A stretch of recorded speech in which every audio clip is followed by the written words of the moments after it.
Dear learners, আসসালামু আলাইকুম। ধারাবাহিক প্রিপজিশনের লেকচার সিরিজের আজকে পার্ট 8 এ আপনাদের সবাইকে স্বাগতম। আহ, আমি টানা কিছু অ্যাপ্রোপ্রিয়েট প্রিপজিশনের উপর আপনাদেরকে ভিডিও নিচ্ছি, তারই ধারাবাহিকতায় আজকে কনফিউজিং অর্থাৎ মোস্ট ডিফিকাল্ট কিছু অ্যাপ্রোপ্রিয়েট প্রিপজিশন নিয়ে কথা বলবো। So dear learners, stay connected. I am sharing with you a screen and please everyone have a look on the screen.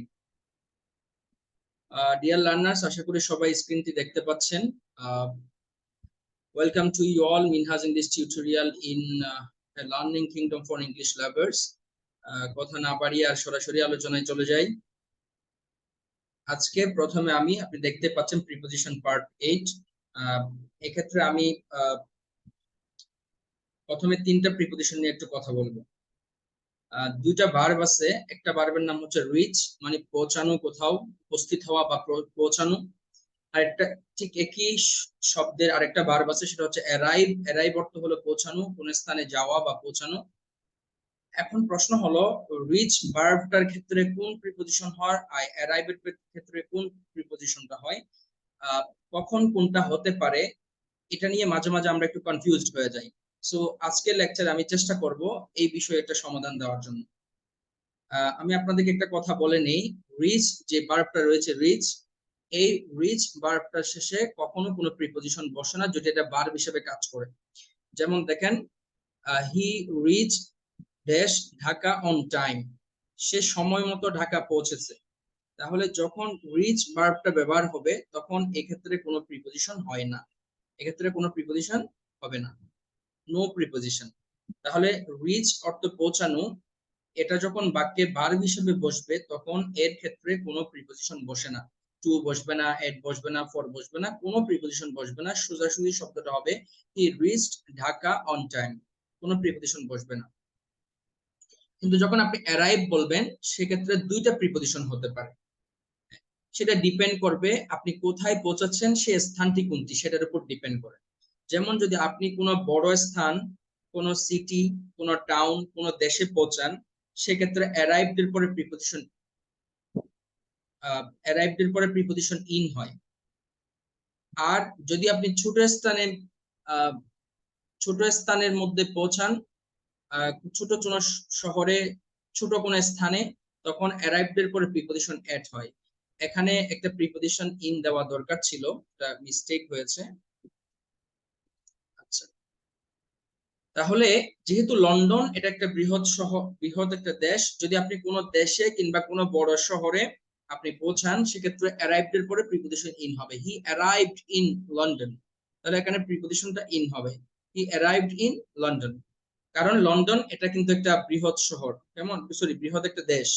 যখন এরকম বুঝাবে কোনো দেশে আপনি পৌঁছাচ্ছেন, কোনো একটা বড় শহরে আপনি পৌঁছাইছেন, কোনো দেশে পৌঁছাইছেন, সেক্ষেত্রে অ্যারাইভড এর পরে ইন হয়, হি arrived in London, say London পৌঁছেছিল। আবার দেখেন, এখানে দেখেন ওই ব্যক্তিটা বলছে কি হি হ্যাড অ্যারাইভড, সে পৌঁছেছিল স্টেশনে। তাহলে এটা কোনো বৃহৎ শহর বা বৃহৎ কোনো সিটি এটা বোঝাচ্ছে না, ছোট্ট একটা স্টেশনের কথা বলছে, তখন প্রিপজিশন অ্যাড হয়, অ্যাড। কেমন, he had arrived at the station before the train left, ট্রেনটি ছেড়ে দেওয়ার পূর্বে সে স্টেশনে পৌঁছেছিল। তাহলে যখন স্টেশন হবে, ছোট কোনো স্থান হবে, সেক্ষেত্রে অ্যারাইভড এর পরে প্রিপজিশন অ্যাড হয়। তাহলে রিচড এই ভার্বের শেষে কোনো প্রিপজিশন বসে না। যখন অ্যারাইভ এর পরে বড় কোনো শহর, বড় কোনো দেশ বোঝায়, তখন অ্যারাইভড এর পরে প্রিপজিশন ইন হয়। আর যদি ছোট কোনো শহর, ছোট কোনো জায়গা, স্থান বোঝায়, সেক্ষেত্রে অ্যারাইভড এর পরে প্রিপজিশন অ্যাড হয়। তো এখান থেকে আমরা যেটা শিখলাম, what we have understood is that, যে যখন রিচটা ভার্ব হিসেবে ইউজ হবে তখন নো প্রিপজিশন, কোনো প্রিপজিশন এক্ষেত্রে হবে না। কেমন, অ্যারাইভড এর পরে যদি প্রিপজিশন ইন হবে তখনই যখন এটা বড় কোনো স্থানে পৌঁছাবে, কোনো টাউন, কোনো সিটি, কোনো কান্ট্রি বোঝাবে। আর অ্যারাইভড এর পরে অ্যাড হয় তখনই যখন এটা কোনো ছোট স্থানে পৌঁছায়, ছোট কোনো স্টেশনে, ছোট কোনো একটা জায়গায়, সেক্ষেত্রে অ্যারাইভড এর পরে প্রিপজিশন অ্যাড হয়। আশা করি আপনারা বুঝতে পেরেছেন। সো ডিয়ার লার্নার্স, এখন আমি আর চারটা জটিল অ্যাপ্রোপ্রিয়েট প্রিপজিশন নিয়ে একটু কথা বলবো। একটু জটিল, হ্যাঁ, কেন জটিল সেটা আমি বুঝাচ্ছি, খেয়াল করেন। এখানে ছোট্ট একটা ডিফারেন্স রয়েছে যেটা আমরা আসলে বুঝে উঠতে পারি না কখন কোনটা হয়। হ্যাঁ, প্রথমে আমি দুইটা প্রশ্ন নিয়ে আলোচনা করার চেষ্টা করব। দেখেন এখানে 3 নাম্বার প্রশ্নটা বলছে কি the United States comprises dash 50 states and a federal district. আর দুইটা শব্দ, একটা হলো কম্প্রাইজ আর একটা হচ্ছে কম্পোজ। দুইটার অর্থ কিন্তু গঠিত হওয়া, রচনা করা বা তৈরি করা এটা বোঝায়, বা গঠিত এটা বোঝায়। যদি কম্প্রাইজ এই ভার্বটা অ্যাক্টিভ ভয়েসে থাকে, অ্যাক্টিভ ভয়েসে, তখন এক ধরনের নিয়ম হয়। বা কম্পোজ ভার্বটা যখন অ্যাক্টিভ ভয়েসে থাকে তখন এক ধরনের নিয়ম হয়। যখন এটা প্যাসিভ হয় তখন কিন্তু আবার অন্যরকম হওয়া যায়। কি হয় সেটা একটু বলছে কি এখানে দেখলাম, বলছে দা ইউনাইটেড স্টেটস, বলছে ইউনাইটেড স্টেট আমেরিকা রাষ্ট্রটি কম্প্রাইজেস গঠিত।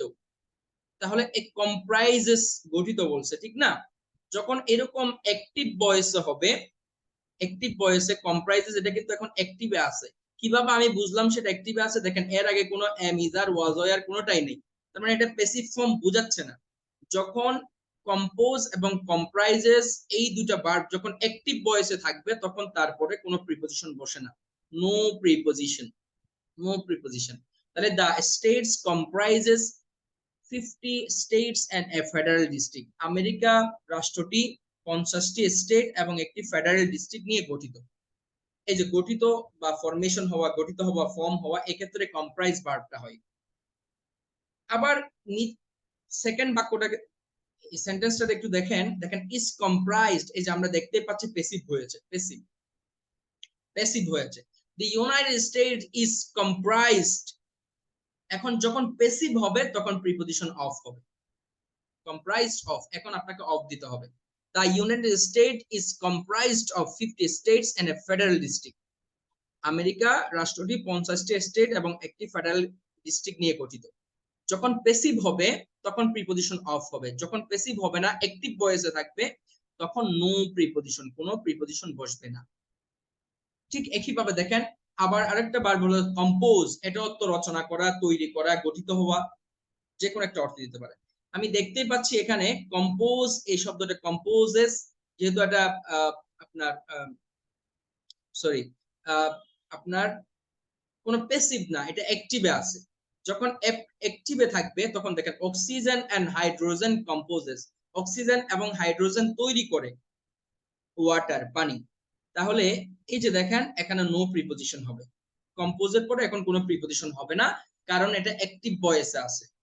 কিন্তু দেখেন এখানে ওয়াটার ইজ কম্পোজড, যখন আমি এই যে কম্পোজ ইজ কম্পোজড, এটা কিন্তু প্যাসিভ। ওয়াটার ইজ কম্পোজড, এখন কিন্তু এটা প্যাসিভ হয়েছে। যখন, কারণ এর আগে এম ইজ আর ওয়াজ আর অথবা হ্যাভ হ্যাজ হ্যাড বিন থাকলে তখন এটা প্যাসিভ ফর্মে গঠিত হয়। যখন এটা প্যাসিভ বোঝাচ্ছে, দেখেন ওয়াটার ইজ কম্পোজড, এখন কিন্তু প্রিপজিশন আপনাকে অফ দিতে হবে, প্রিপজিশন অফ দিতে হবে। তাহলে water is composed of oxygen and hydrogen, oxygen এবং হাইড্রোজেন দ্বারা পানি দিয়ে পানি গঠিত হয়, পানি তৈরি হয়। ঠিক আছে, এভাবে কম্প্রাইজ এবং ইজ কম্প্রাইজড, এভাবে যখন দেখবেন অ্যাক্টিভ হলে কোনো প্রিপজিশন হবে না এই দুটো ভার্বের ক্ষেত্রে, যখন প্যাসিভ হবে তখন কিন্তু প্রিপজিশন অফ দিতে হবে। আমরা তাহলে এখান থেকে আমরা যেটা শিখলাম, এই যে দেখেন কম্প্রাইজ এন্ড কম্পোজ যেটাই হোক না কেন, এটা বি2 হতে পারে। এই ভার্বগুলোর শেষে যদি কোনো এটা, এগুলো যখন অ্যাক্টিভ ভয়েসে থাকবে, অ্যাক্টিভ ভয়েসে থাকবে, কোনো প্রিপজিশন হবে না। অর্থাৎ কম্প্রাইজ এবং কম্পোজ এই দুইটা ভার্বের ক্ষেত্রে যদি কোনো প্রিপজিশন থাকে, সরি, যদি এই বাক্য দুটো অ্যাক্টিভ ভয়েসে থাকে তাহলে কোনো প্রিপজিশন হবে না। আর যদি এগুলোর আগে বি, বি মানে এম ইজ আর ওয়াজ আর হ্যাজ বিন হ্যাভ বিন অথবা হ্যাড বিন এরকম থাকে, তাহলে অবশ্যই প্রিপজিশন অফ হবে। কেমন? কারণ হচ্ছে এগুলো প্যাসিভ ভয়েসে থাকে। যখন অ্যাক্টিভে থাকবে এই ভার্বগুলোর পরে কোনো প্রিপজিশন বসবে না, যখন প্যাসিভে থাকবে তখন কিন্তু প্রিপজিশন বসবে। আশা করি আপনারা বুঝতে পেরেছেন। সো ডিয়ার লার্নার্স, আমার ভিডিওগুলো যারা দেখেন তারা অবশ্যই অন্যকে শেয়ার করবেন, এবং হচ্ছে যদি এখনো সাবস্ক্রাইব করে না থাকেন তাহলে অবশ্যই সাবস্ক্রাইব করবেন। পরবর্তীতে আবারও এরকম ইন্টারেস্টিং কিছু অ্যাপ্রোপ্রিয়েট প্রিপারেশন নিয়ে আপনাদের সামনে উপস্থিত হব। সেই ভিডিওগুলো দেখার আমন্ত্রণ রেখে এখানে শেষ করছি। আসসালামু আলাইকুম।